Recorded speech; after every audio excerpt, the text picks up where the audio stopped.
आलू पराठे. तर त्याच्यासाठी आपण इथे घेतलंय गव्हाचं पीठ घेतलंय, हे चाळून व्यवस्थित 1 वाटी भरून. इथे 2 बटाटे आपण उकडून घेतले छान. त्यासाठी लागणार इथं आपल्याला अर्धा चमचा इथं आपण तिखट घेतले, अर्धा चमचा हळद घेतली, इथं आपण अर्धा चमचा धना पावडर घेतली, इथं आपण जिरं घेतलंय थोडंसं. आपल्याला लागणार इथं चवीनुसार मीठ, थोडासा हिंग, कोथिंबीर घेतली अशी थोडी जास्त अशी, बटर, पीठ मळण्यासाठी पाणी आणि तेल. ठेवूया पिठामध्ये टाकते चवीनुसार थोडंसं मीठ आणि हे पीठ व्यवस्थित तुम्हाला मळून आपण घेऊया. ते तुम्हाला नंतर दाखवा. अशा पद्धतीने आपण हे पीठ मळून घेतले बघा. असा गोळा मळून घ्यायचा आणि ह्याला व्यवस्थित आपण आपलं पराठ्याचं सारण होईपर्यंत छान ह्याला आपण भिजायला ठेवूया. आता इथे घेतले आपण हे 2 बटाटे नुसतं आपण इथे मॅश करून घेऊ थोडेसे.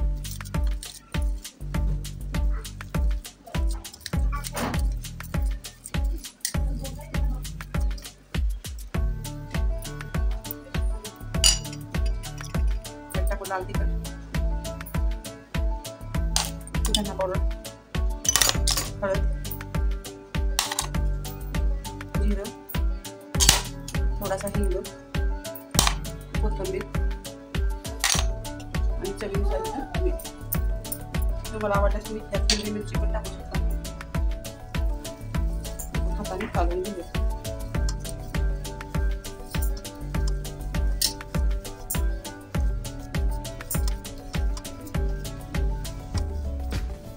तुम्हाला आवडल्यास तुम्ही कांदा पण टाकू शकता, मिरची टाकू शकता.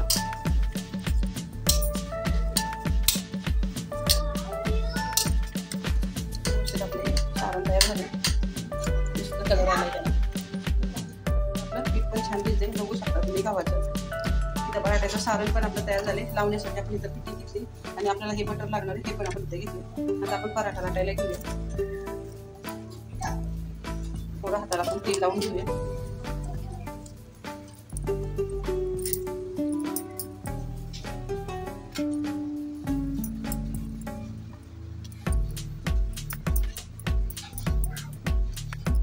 करून घेतले.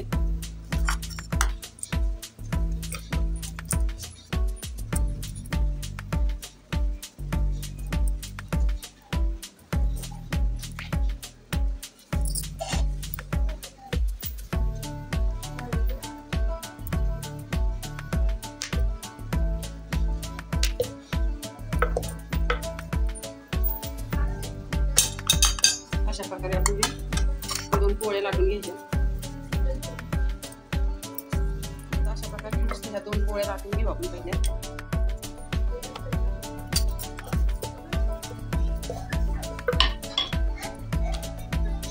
अशा प्रकारे आपण बघू शकता तुम्ही 4 पोळ्या लाटून घेतल्यात. आता हे स्टफिंग घे.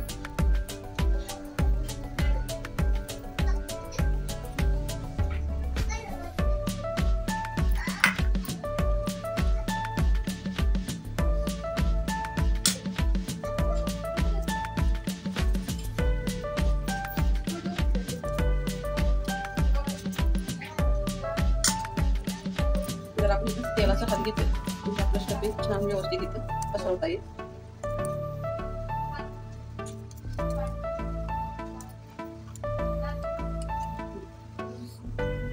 आता थोडं पाणी घेतलंय आपण, पाणी लावू इथं पर्यंत म्हणजे ह्याच्यामुळे आपलं जे स्टफिंग आहे ते बाहेर पडणार नाही. त्याच्यावर इथली पोळी दिसली.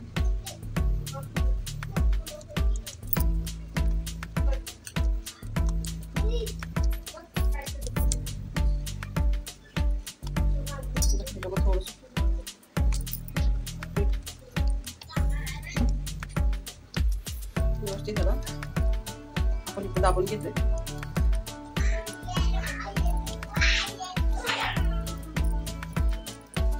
इकडे आपण तवा तापायला ठेवला. तव्याला ते बटर जरा थोडंसं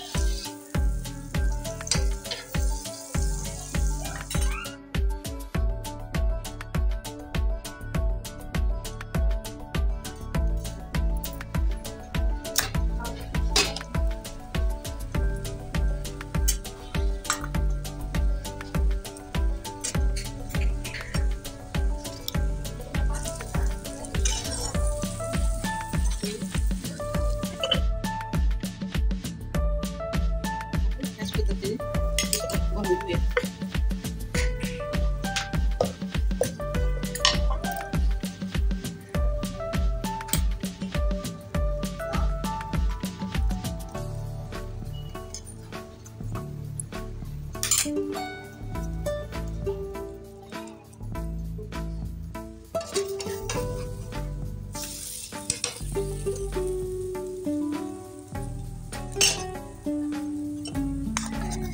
पुन्हा एकदा ह्याला जर आपण बटर पातळ करून घेतले ते लावून घेतले.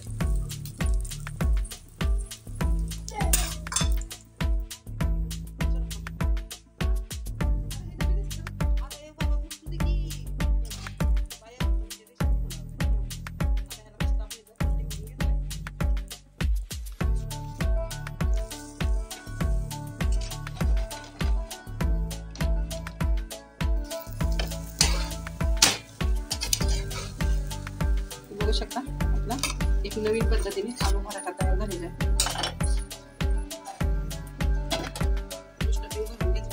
त्याला पण आपण सकाळी व्यवस्थित पाणी लावून घेऊया थोडंसं.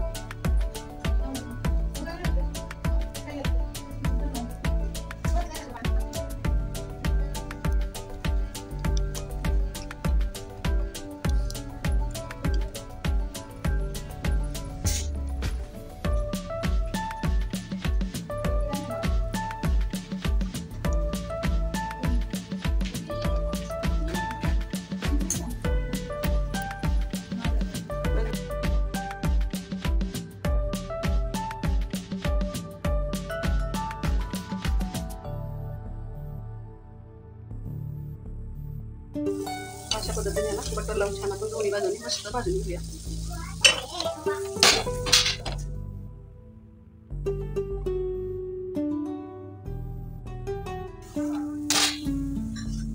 आता गॅस बंद करून मस्त आपले पराठे तयार झाले. बघू शकता तुम्ही, बघू शकता मस्त आपले एक नवीन पद्धतीने आपण असे पराठे तयार केले. टाकून बटर थोडंसं